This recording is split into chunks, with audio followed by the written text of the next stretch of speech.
Well, folks, I've wanted to get him on for a long time. Russel Brand, who is a comedian, best-selling author, actor, TV host, you name it, who has been popular for many years, but he's really a sensation now.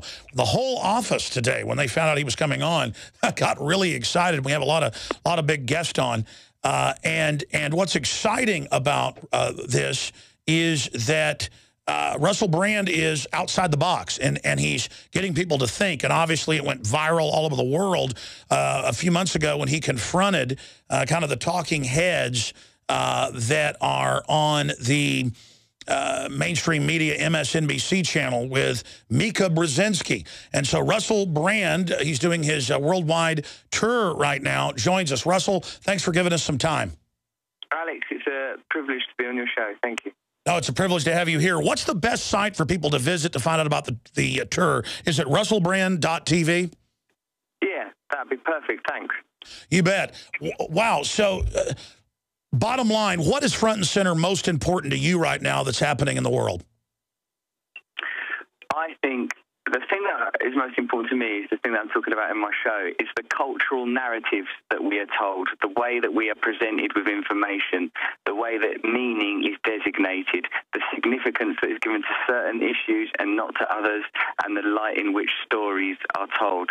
So I think that that could obviously comprise Edward Snowden, or it could comprise Syria, it could comprise more broadly the manufacture of consent or the manipulation of the consciousness of civilization through a conglomeration of government, big business, and media.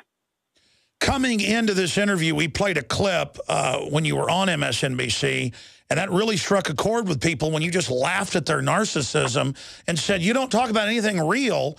You're basically a bunch of peacocks up here. What was it like behind the scenes? And it seemed like you were clashing with them, and it really captured people's imagination. What happened there? Because you were in the middle of it. Well, I mean, it's quite typical when you go on those type of TV shows that there's a particular frequency or pitch to the interview. There is a normal manner of speaking, not only the type of topics that are discussed, but the kind of banal, slightly shrill tone that the information is predicates on celebrity and gossip and what I would call low-frequency data, low-vibration information. So it was like that. So it's like that when you go on anything on mainstream television. Those programs all sound the same. People all look the same. They all talk in the same way. And it was that kind of atmosphere.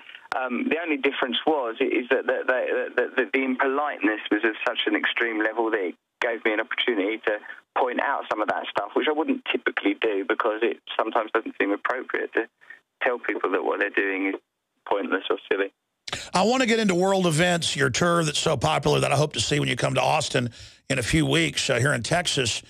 But just getting back to that, they genuinely seemed extremely uncomfortable, but the women also seemed very sexually excited and were not faking it. I mean, I could tell that somehow you absolutely broke the spell of their self-centered, petty narcissism. And I'm not kissing your butt. I mean, it really happened. That's a magic clip from my perspective. You've become nervous. Why are you nervous? Really? No, You're a powerful woman. You've got a lovely job. What seems to be the trouble? I don't know. You've got a hair like Princess Diana. Oh, wow. Is this what you all do for a living? Yes. We're going to be talking about the situation with Edward Snowden, this whistleblower. Is it good, what he's done for America, or are our secrets being jeopardized by his intentions? We're going to be talking about that. Why do you think you shook him up so bad? I don't know. I'm a bit confused by it because I just went on there and did what I normally do, is just be polite. And then if I point out something that's idiosyncratic or weird, I observe that. But don't you think, Alex, that sort of you deal with so much duplicity, whether in a situation where you're in an interview on the TV or on the radio, or if you're making a purchase in a shop, is sometimes we lose our authenticity, our ability to be human and truthful with one another. So I think if you interact in a very human and truthful way, then that's can be very disruptive. You know, and Sure. I think it's not like that there are certain individuals that are good and certain individuals that are bad. I know myself that, you know, I work in films and I've worked a lot in media, so I must be culpable as well for propagating these ideas and supporting them in my own way. And on a bad day, like just now, I arrived at Seattle Airport and there were people that wanted autographs, and they were the kind of people that sell the photographs on afterwards. You know, they like, you know, like for eBay, they don't want them for themselves, they want them to sell on eBay. And I couldn't be bothered to sign them. I just didn't feel like doing it, you know. And but that's not the absolute best aspect of me as a person. The person I aspire to be will always sign everything for everyone, you know. So like I'm capable in myself of being selfish, egocentric, and self-obsessed and self-centered. But like I think it's more of a problem when you have a massive machine that conducts consciousness and orchestrates the way that we think en masse, that has a set of priorities and an agenda that is making people in huge numbers think in a selfish, insular, atomized, apathetic, and impotent way. Wow. Man, I tell you, you're on fire. It seems like you have really had an awakening. I mean, you've been awake for a long time, but it seems like your awakening is accelerating. Is that accurate to say? Yeah, I think you might be right, as a matter of fact, Alex. I mean, like for me, spirituality is an important component. I meditate a lot, and I practice certain spiritual principles that mean I have to be very mindful one day at a time about the way I live my life. I'm like a drug and alcohol free, and the more that I've detached myself from the things that I thought would make me happy, like money and fame and other people's opinions, the more truth is being revealed. That is pure veritas, because that's been my experience as well. And what you were just talking about, just being aware that you're being selfish or doing things that are self-centered or narcissistic is half the battle. Most of the people out there, especially that are in the mainstream media, they are purely turned over to the narcissism and are like biological androids. They're not even real.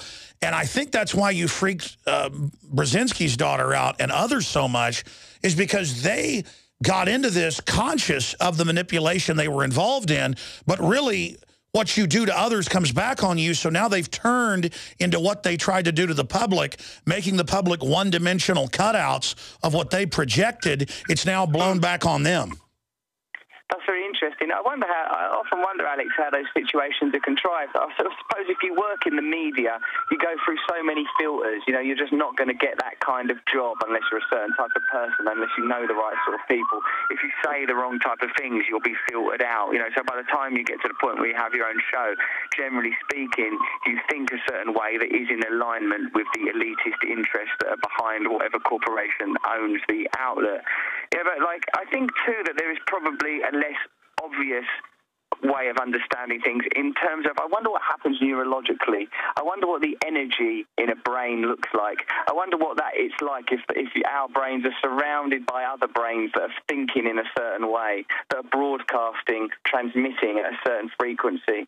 You know, like that, this is what I feel like we have, is a sort of a situation where there's such a strong and hypnotic message that exists not just externally but more worrying internally. I'm always more worried when I find that's why I don't like it when I transgress my own personal principles, because I think, well, then I'm not behaving in accordance with what I believe in. I'm policing myself. You know, if I'm selfish, then I'm part of the problem. You know, like Gandhi says, be the change you want to see in the world. So really all I can control is that I treat people well, you know?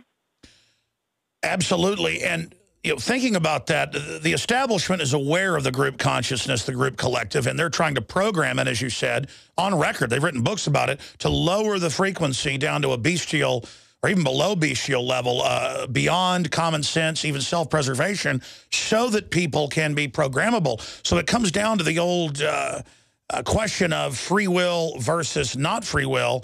And I think that's how you can tell the good guys from the bad guys. If someone wants to expand consciousness, awakening, understanding, and empower people, then that means they're on the good side. If they want to shutter the horizons and put walls around the mind, that's the bad guys. And from what I've heard, it's gotten amazing reviews, sold out in many places in the world. Messiah Complex, Revolution of Consciousness Tour. You're attempting to show people what different perspectives or windows into this. Describe it for us. What I do, Alex, makes is I use as navigational points certain personal heroes of mine. I talk about Malcolm X, Che Guevara, Gandhi, and Jesus Christ, and how each of those characters represent certain traits, certain human facilities that are oppressed and have been lost from our cultural narrative.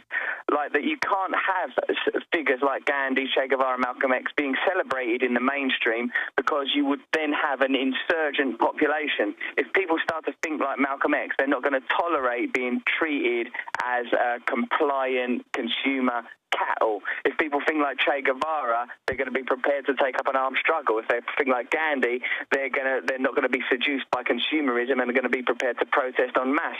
I also point out that all those individuals are flawed. Che Guevara was famously quite a brutal man and kind of homophobic, and Malcolm X had a sort of a difficult criminal past, and Gandhi had some domestic and personal issues that are complex. And I point out that all these three people are human and therefore flawed, but that does not negate the positivity of their message. I also say that while we have lost these icons, lost these heroes, and indeed seen them appropriated in a corporate context, the posthumous image of Gandhi is used to sell Apple computers.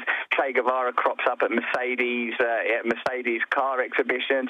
Is because we're in a situation where our heritage, our cultural myths and our stories that keep us bonded and unified and to a degree, I don't know, human, are being lost and subjugated, because as long as human beings are in a state of fear and a state of stimulated desire, we will always be beholden to the elites, we will always be beholden to the corporate interests that offer to resolve these problems by selling us products. I've got to keep it funny, Alex, so I have to talk about sex every few seconds as well. Wow, Russel Brand is joining us right now on the road, part of his international tour. And, speaking of getting people outside the box, from my own research, you're absolutely on target at the core here, that the establishment is expert at hijacking icons, or as Campbell wrote, archetypal images, and then twisting them towards their aim, and then really rewriting all the basic cultural knowledge that every group out there had and replacing it basically only with the New World Order's propaganda. I mean, nothing against basketball players or movie stars, but if that's what kids aspire to be, there's not many slots there. But by making those people the icons artificially and making that the only thing that matters, then kids will never think about being a revolutionary, or never think about standing up nonviolently to oppression, or never think about the fact that they could change the course and be an example to others.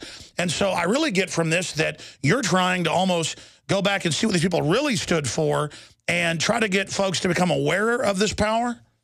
Yes, exactly, Alex. I look at some corporate slogans like McDonald's, loving it, which is kind of meaningless and empty and an exploitation of an interesting piece of language to do with love. I look at Diet Dr. Pepper and their slogan, unbelievably satisfying, and how ridiculous and hyperbolic that is. Even the slogan of Gillette razors, the best a man can get, I can immediately point out that this is setting the bar very, very low for humankind and for mankind. The kind of language used and slogans used by Malcolm X, by any means necessary. Che Guevara, it's better to die on your feet than to live on your knees, and Gandhi, be the change that you want to see in the world. These messages are subjugated. Furthermore, these heroes I offer replaced gods, and gods themselves are symbols of certain traits and ideas. Indigenous faiths typically are pagan, which means they worship the earth and their environment. If you have a culture of people like the Celts that worship and revere rivers, how will you feel when corporations want to pollute your rivers? If you have an indigenous faith like the Nordics who revere the noble oak tree, how will you feel about deforestation? If you have people like the native people of this country that revere and worship the earth and soil, how will you feel when people say that fracking is a good idea and necessary? It means that we've lost our narrative that ties us to our actual reality, our authentic reality, as part of nature, not living separate from nature, but part of nature. Sure, they get us. It gives us a narrative where we live in accordance with elitist interest. Wow, so they get us to sell out for light beer and blue jeans as they say in a recent popular film, and then we're not satisfied by the light beer and blue jeans. Folks can go to russellbrand.tv to find out if they can still get tickets in their area of the world. Russell, where else are you going now on the tour, and where was your favorite place you visited since you got on the road? Well, I've been all over Canada and had a great time there. I'm currently I've just come from San Francisco. That was fantastic. And I'm in Seattle now. I'm going to Portland. Then I'm going to be back in my country for a few days. And then, I'll be in sort of New York and Florida and Austin, Texas. I'm enjoying all of it, really. I mean, you know what it's like when you're touring. You don't spend an awful lot of time in any one location. So, but I really love America and love being with the American people and find that, broadly speaking, American media and American politics is not representative of my experience directly with American people. Sure, absolutely. It's a fake projected culture that the world sees that is not even America. It's like New Yorkers still move to Austin or still visit Texas and think we ride horses to work and that we're all the Beverly Hillbillies. In the 10 minutes we've got left, Russell, I want to go over some of the world events with you that are happening right now, like Syria. But first, what do you think's happening in the media revolution? Because mainstream media is dying. Every metric shows that.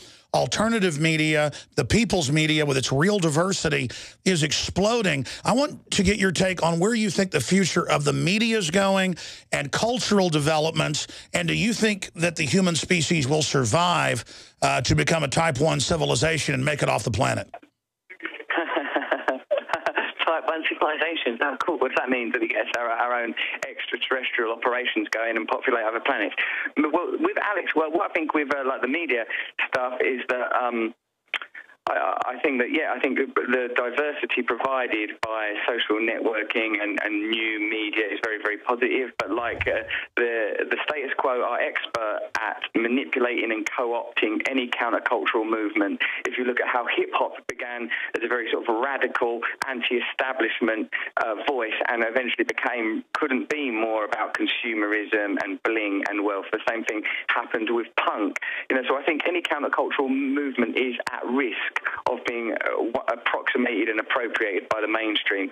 And I think we sort of see already the way that sort of social networking is in cahoots with the government and with the whole PRISM affair, that it's going to be very difficult for truly radical new media to survive, particularly if it's effective.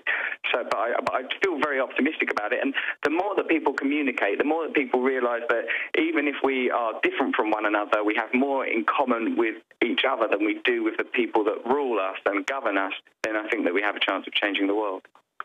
I think we do. I hear buzz about Russell Brand all over the place, mainly in new media. And I know the system wants to try to shut it down. I don't think the genie can be put back in the bottle. I know you don't like talking about yourself specifically in your meteoric rise, but I don't really follow even pop culture. I see it there when I tend to look at it, but I also see it on the streets, which is really what's evergreen. Why do you think you're getting so much more popular?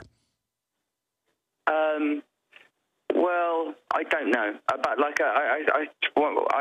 hope that it's obviously I hope, Alex, that it's as a result of moving away from moving out of alignment with the messages and narrative of mainstream media and being truthful to my sort of my original intentions when I became a stand-up comedian, as a sort of inspired very much by men like Bill Hicks and Lenny Bruce and Richard Pryor, who made telling the truth funny, which I may not have done in this interview, but I assure you I do in my show. It's a very, very different kind of format. When I first started out, I was very interested in anti-capitalist protest and environmental issues, and sort of several of the occasions when I was arrested when I was younger was a result of behaviour at sort of anti-capitalist marches and environmental marches and stuff. So it's always been something that's in me. But now that I'm finally disillusioned and disenchanted with the spell of mainstream popularity, perhaps something new can flourish.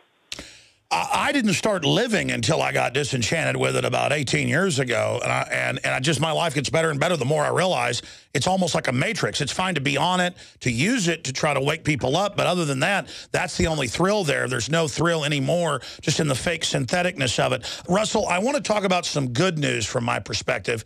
Nobody's saying Assad's a good guy, but the West did start the war, did fund the rebels starting 2.5 years ago. And for the first time, since 1782, when the British Parliament voted to end the war against the colonies, they voted down the Prime Minister in the UK, David Cameron, wanting to go to war. Obama, he has a 9% approval rating on this war in a Reuters Washington Post poll. I mean, when Bush did all these lies, he had a 72. Now it's very unpopular. I see this as a sea change where libertarians, conservatives, liberals, everybody I know sees through this and knows that it's about the takeover of the Middle East that Wesley Clark exposed the 7 nations they wanted to target. I went through the Pentagon 10 days after 9/11, and an officer from the Joint Staff called me into his office and said, I want you to know, he said, sir, we're going to attack Iraq. And I said, why? He said, we don't know. And then I came back to the Pentagon about 6 weeks later. I saw the same officer. I said, why haven't we attacked Iraq? We still going to attack Iraq? He said, oh, sir. He says, it's worse than that. He said, I just got this memo from the Secretary of Defense's office. It says we're going to attack and destroy the governments in 7 countries in 5 years. We're going to start with Iraq, and then we're going to move to Syria, Lebanon, Libya, Somalia, Sudan, and Iran. What is your view on Syria, and are you optimistic and excited that the UK Parliament, for the first time in 200 years, did the right thing on war? I certainly agree with you that that vote is as a result of widespread disillusionment with the political process. I think that obviously the Middle East is one of the most complex issues in contemporary world affairs and has been for millennia. What I believe is that our focus has to be the humanitarian aspects, the displaced refugees and the hundreds of thousands that are suffering as a result of military conflict in that area. What I also believe, Alex, is that these affairs are conducted behind a veil of disingenuity and duplicity. It's very difficult for any of us to understand what's truly happening. My experience tells me that, whatever they are telling me, I intuitively don't trust. It's typically about the interests of big business and government and how they align with one another. So that's what I'm going to assume until I hear otherwise. Like, the claims for going into Iraq and Afghanistan were duplicitous, and so the starting point I have is going to be not to trust any advocacy of military action in Syria. Whilst it's not an issue that I can pretend to fully understand, it seems like it's extremely complex, that there are many factions fighting there. There's no clear goodies and baddies situation. Absolutely. Ron Paul recently came out and said he basically thinks it's a false flag. There's evidence that the al-Qaeda groups staged the chemical attack. We're not really positive who set off the gas. The group that's most likely to benefit from that is al-Qaeda. I think it's a false flag. I think really, indeed. It is obviously an incredibly complex situation. In closing, because this happens to me a lot every time I finish an interview, after it ends, there's something or a group of things I wish that I would have said. Russell Brand, we really appreciate your time. In closing, in a minute or two, any other key points that you'd like to put out there to the millions that'll end up watching and listening to this? Alex, I think probably you and me are coming at things from a sort of a different perspective. But me, I see like my views are sort of more informed by sort of socialism, even Marxism. But I think ultimately what we believe in is freedom and truth. And I think that as long as people respect each other's differences, then I think, and also acknowledge that we, the people struggling against oppression, have more in common with each other than the people that control us, then I think there's a chance for unity and change. Sure. I mean, I think that at a level you can see as a counter to the centralized corporatist communism, socialism, but then you realize that they selectively use the deployment of collectivism to only create a permanent peasant class to control us, so that we never have come to the libertarian view of the individual being empowered and having a giant middle class. I mean, what's your view of, say, libertarianism or Ron Paul? I mean, off air, you said that you were aware of my work. What's your view for folks of what I do? think that you're fantastic because you're challenging authority and you're challenging the status quo, so I agree with you. But for me, the number one priority for anyone who wants social change has to be the welfare of those most in need of it, the support of society's poorest and most vulnerable. And for me, that's not socialism. It's, if anything, it's Christian, it's spiritual. It's that's what I believe is the most important issue. I think if you're in a position of power and your priority is not helping the poor and the dispossessed, then you shouldn't be in power. And now, of course, a healthy society across the board, and hierarchies are always going to be, to a degree, necessary. But for me, on a deep human level, I feel our obligation is to help those that are suffering. Sure, you've got a giant Twitter account. What is it? Rusty Rockets. Is there any other places on the web people should visit other than that and your TV site? No, that's all cool for me, mate. I already follow you and stuff, but let's keep this dialogue going, and I hope I see you in Austin. You bet, and I said that was the final question. One more, and I'll let you get on down the road because I know you're at the airport.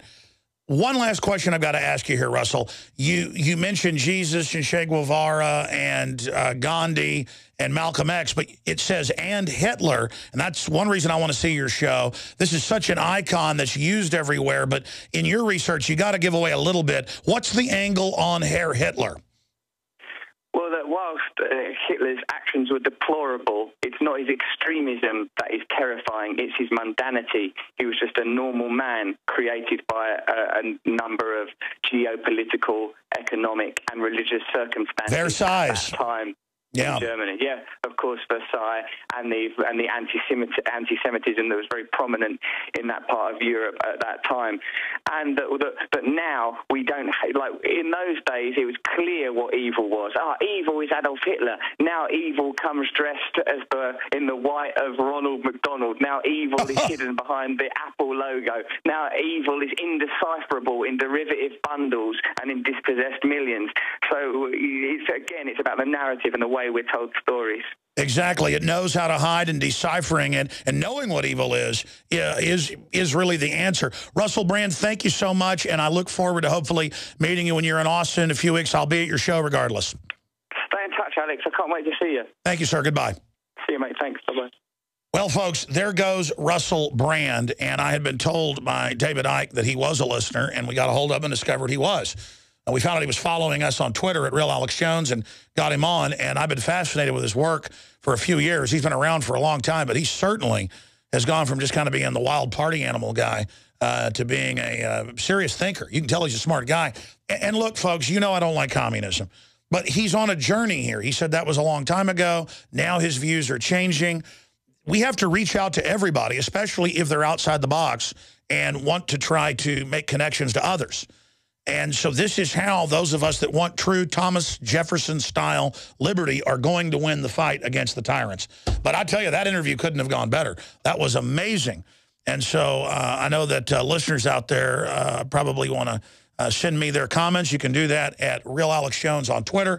And then later on in the broadcast, I will come back and read over some of those. We'll also open the phones up later and get your take on that amazing groundbreaking interview with Russell Brand. And I hope this one gets 8.5 million views or whatever, like his MSNBC, because this will really get people thinking and talking. If him just shaking up those cutout paper people went so viral and spurred people's humanity, this will really get people talking. So please, folks, send this out when it's posted on YouTube to everyone you know. We'll be right back. I'm Alex Jones, and this is The Alex Jones Show. Check out our website, Infowars.com.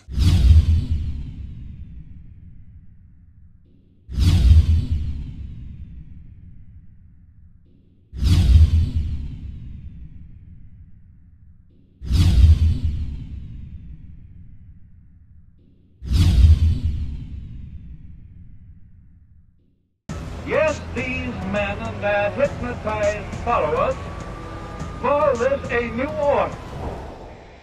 It is not new, and it is not order.